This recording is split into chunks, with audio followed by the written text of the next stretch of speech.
Fala galera, tudo bem com vocês? Espero que sim, eu estou bem. Estamos aqui para mais uma videoaula, que no caso será aula de Geografia direcionada para os alunos do 8º ano. E vocês já sabem bem, assim como nas aulas anteriores, sugiro que peguem um caderno, peguem um livro, porque vamos precisar. Então bora lá começar a aula, mas antes disso, roda a vinheta. Anote o número. Capítulo 4, questões ambientais do mundo atual. Lógico, gente, fazendo aquela recapitulação antes de todas as aulas, a gente hoje não vai fazer diferente, não é? Então, na nossa primeira aula, o nosso principal objetivo foi entender os principais problemas ambientais globais, tá certo? E como o desenvolvimento da sociedade, da tecnologia e o consumo influenciou nesses problemas ambientais, tá certo? Nas mudanças aí das características do meio ambiente. Tá? Então esse foi o objetivo da nossa primeira aula. Já na nossa segunda aula, a gente procurou discutir de forma mais objetiva um dos impactos, um dos problemas, né? Uma das dinâmicas, no caso, que vão gerar os impactos ambientais, que foi a questão do desflorestamento, né? Do desmatamento, e quais foram as consequências e quais são as consequências desses desmatamentos. Na nossa terceira aula, o nosso objetivo foi discutir a hidrosfera, as questões da hidrografia do planeta. A gente falou de forma mais específica de algumas questões brasileiras também, tá? E a relação da humanidade com a hidrosfera, tá? Como é que é feito, por exemplo, o uso da água, tá certo? Para onde essa água é direcionada, para quais atividades. Então foi isso que a gente procurou entender na nossa terceira aula. E na nossa última aula, né, na nossa quarta aula do capítulo 4, a gente continuou na perspectiva da discussão da hidrosfera e a relação da humanidade com a hidrosfera, porém a gente discutiu de forma mais específica os aquíferos, né, as águas subterrâneas, a água ali guardada no subsolo. Tá? Hoje, na nossa quinta aula do capítulo 4, a gente vai procurar entender as atividades econômicas e a geopolítica da água. Tá certo? A gente sabe que a água doce, ela se encontra em pequena quantidade no contexto do planeta Terra, tá certo? Então, lógico, a partir do desenvolvimento das sociedades, do crescimento populacional, a partir também do acesso diminuído, né, às águas de qualidade, às águas não poluídas, isso, lógico, vai gerar conflito sim, tá certo? Então, há uma geopolítica da água no mundo atual, tá certo? E a gente vai falar também de algumas conferências ambientais que aconteceram aí com o objetivo de discutir os impactos ambientais e discutir também algumas formas de diminuir esses impactos. Tá? Então, bora lá discutir. Atividades econômicas e geopolítica das águas. Galera, quando a gente fala em água subterrânea, né, em água de aquíferos, aí, as águas subterrâneas, a gente sabe que existem técnicas aí que existem há muito tempo. Não é isso? Por exemplo, os poços artesanais, eles já existem há décadas aí para subsidiar as atividades da população de determinado local, de determinada família, né? A existência dessas pessoas e as suas atividades. Então isso, lógico, o uso dessa água subterrânea, ela já é feita há muito tempo, tá certo? Porém, na atualidade, o uso dessa água agora está elencando, está fazendo com que exista também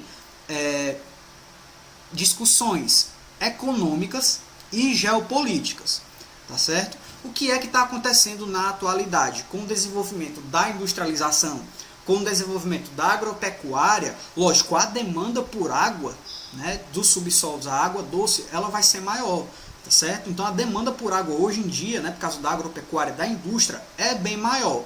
Então, os estudos, as pesquisas, tá certo? A gestão da água subterrânea, hoje, ela se encontra aí com características estratégicas para os estados e para as empresas também, tá certo? Tanto as empresas nacionais quanto as empresas transnacionais também. O que a gente percebe que acontece no contexto atual? A gente percebe que alguns rios e por vezes lagos, eles são usados ali para a delimitação territorial, tá certo? De países, tá? E, inclusive, esses rios, eles estão inseridos em mais de um país, por exemplo, tá? Então é por isso que eles são chamados de rios transfronteiriços, tá certo? O que é que a gente tem?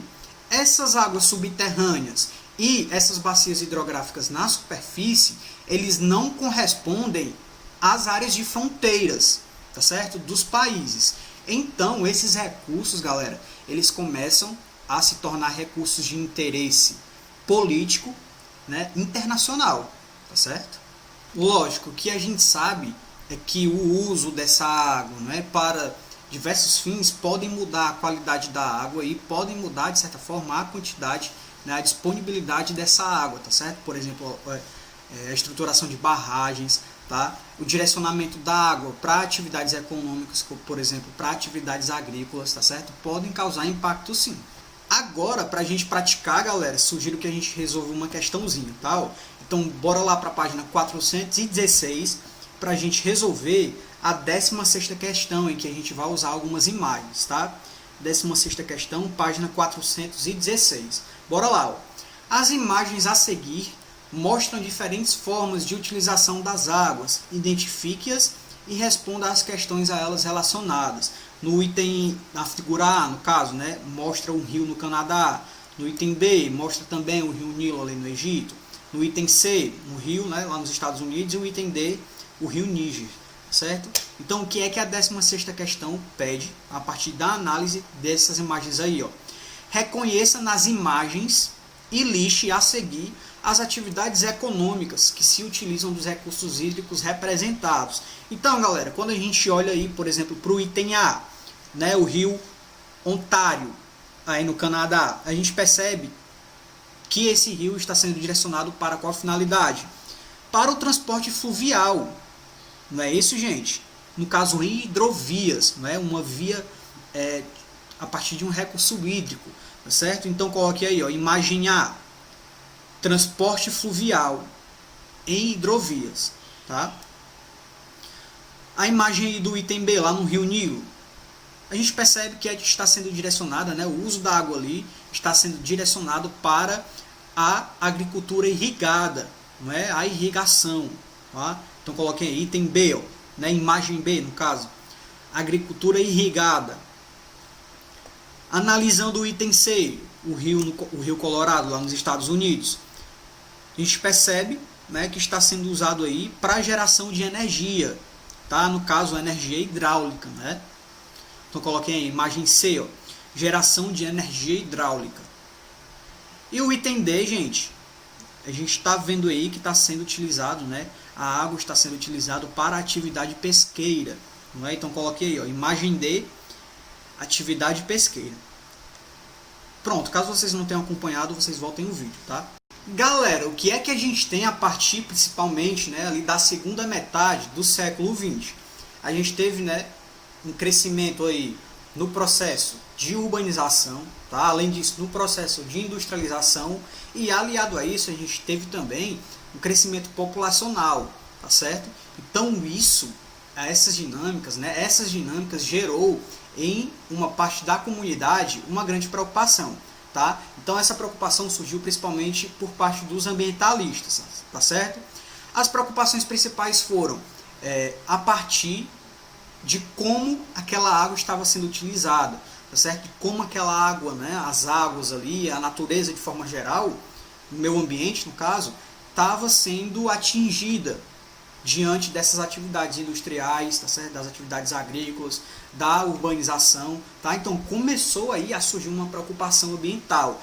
Então as grandes potências mundiais, os grandes países, os grandes líderes mundiais começaram também a se preocupar com as questões ambientais. Olha, a gente está usando essa água aqui de uma forma errada, tá certo? A gente está poluindo aquela água ali, direcionando os nossos dejetos industriais, a gente está desmatando muito para dar lugar às atividades agrícolas, a gente está direcionando a água para o lugar errado, a população está com sede, né? E a nossa água está sendo direcionada para as atividades agrícolas. Então as questões ambientais aí, elas começaram a ser discutidas, tá? Principalmente a partir dessa segunda metade aí do século XX. Um exemplo disso foi um debate, né, uma conferência que aconteceu em Roma, tá certo? Lá em 1968, tá? 4 anos depois aconteceu a conferência de Estocolmo, tá certo? A conferência internacional aí sobre o meio ambiente, que foi organizado pela ONU, principalmente, tá certo? Então as questões ambientais aí começaram a ser discutidas e ganharam aí maior atenção. Desde então, galera, aumentou aí, né, a atenção aos diferentes biomas, tá? As águas, a atmosfera e em escala planetária, tá? O que foi que aconteceu em 1922, por exemplo? Houve, né, outro encontro aí que foi promovido pela ONU e movimentou os ambientalistas, os cientistas de diversas áreas, jornalistas também, economistas, os governantes e, claro, a população, tá? De um modo geral, que no caso foi a Eco 92 ou o Rio 92, que foi realizado aqui no Rio de Janeiro, tá? Em 2012, galera, houve uma nova conferência, tá? Organizada pela ONU, que teve o nome de Rio+20, tá? Que foi sediada, lógico, o próprio nome já sugere, né? Aqui no Rio de Janeiro. Então a gente percebe, né, o Rio de Janeiro aqui, o Brasil, como um local, né, de grandes discussões ambientais, tá? Inserido no contexto da Rio+20, apareceram algumas ONGs, tá certo? Inserido num contexto ali de discussão e de movimentos sociais. E isso fez com que acontecesse um evento paralelo aí a Rio+20, tá? Que ficou conhecido como a Cúpula dos Povos, tá? Nesses quadros a gente consegue apresentar aqui os principais tópicos que foram tratados durante as conferências lá de 1972, de 1992 e de 2012, certo? Os objetivos dessas reuniões, galera, nem sempre são cumpridos, claro, tá? Mas ainda assim, os grandes debates ambientais que se desenvolvem de alguma forma, né, repercutem na consciência e nas ações em relação ao planeta, tá bom? Então, ó, a Conferência de Estocolmo em 1972, não é? O que é que a gente percebe aí? As principais características: inaugurou os debates internacionais sobre as questões ambientais. A ONU criou programas das Nações Unidas para o meio ambiente, né, que foi aí muito importante, tá certo?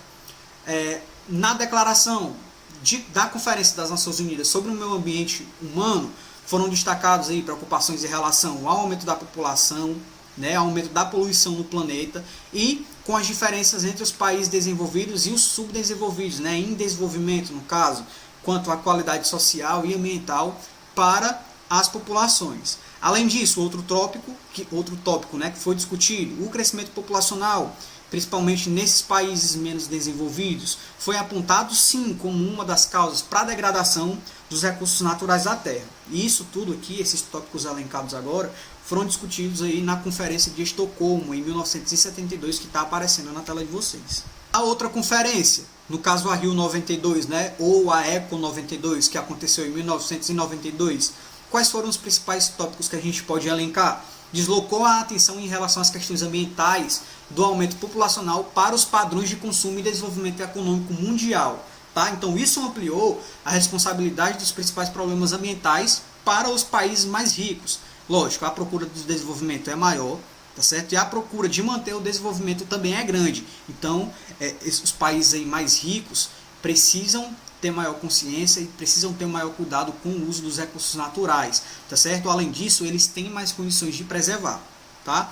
Então, outro tópico, definiu pela responsabilidade diferenciada de todos os países na promoção do desenvolvimento sustentável. Então, todos os países precisam se inserir no contexto de desenvolvimento sustentável, né? O uso consciente dos recursos naturais, para que esses recursos naturais eles possam se desenvolver, tá certo? Novamente, eles possam se recuperar, tá?